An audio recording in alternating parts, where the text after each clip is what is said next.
you know, I always thought I was a badass, but it's like cool for people to say that.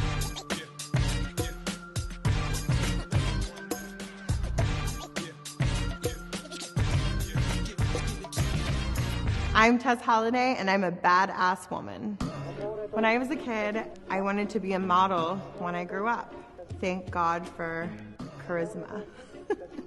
From a really young age, I was kind of taught that by my mom that anything was possible, and I had that example from her, seeing her take care of us all by herself as a single mom.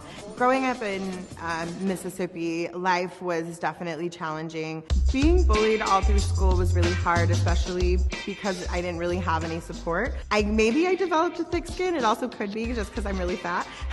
But I knew that what they were saying, obviously it was hurtful, and I just didn't let assholes keep me down. Within literally 6 months of moving to LA, I got scouted, I guess, casted online for my very first job. I kind of thought that it was a scam, but I showed up to the casting anyways, and then literally 6 months later, I was on billboards and stuff for this campaign. I wouldn't be sitting here if it wasn't for that move.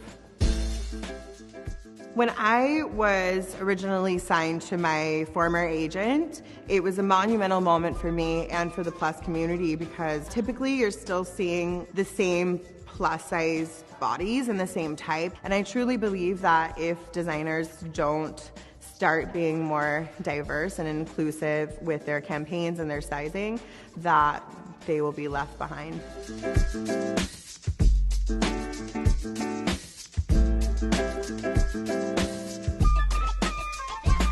When I heard the term body positive, I thought, wait, like, I don't have to hate myself. And the irony is that I was about maybe 75 pounds lighter than I am now, and I love myself now more than I did when I was smaller, because I just realized that I could have the great life I wanted regardless of my size.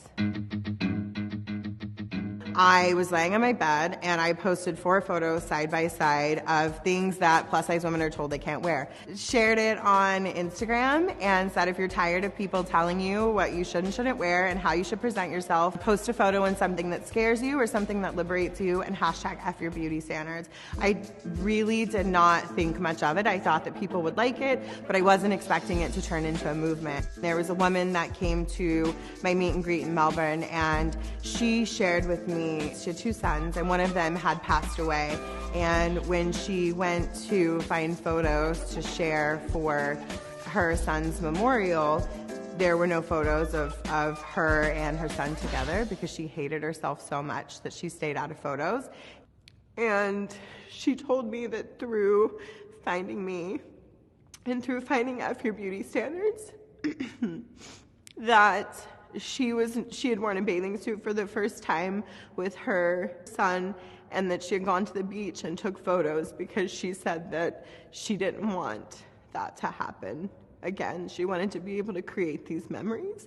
Why hate yourself, and why deprive yourself of having the most beautiful life possible because you happen to be fat, or you happen to be a different color, or you happen to be whatever's holding you back? Like, life's too fucking short for that shit. It was really through social media that my career changed. I absolutely would not be sitting here if it wasn't for social media. And I grew my following accidentally through transparency and through sharing my experiences. And I realized that people appreciate authenticity.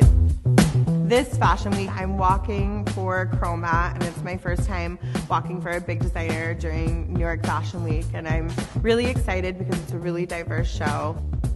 I'm here with Becca of Chromat. Look, anything is sample size. You decide what size you make the clothes in. It's up to the designer. We really wanted to put the power back in the designer's hands. Like, no one is making, there's no rules that you have to follow. No one is making these rules except for you. And now for a final word. Be yourself at any cost, and to not make apologies, and to not give a fuck, because you are great just as you are. And if people don't believe it, then you show them. I'm Tess Holliday, and I'm a badass woman.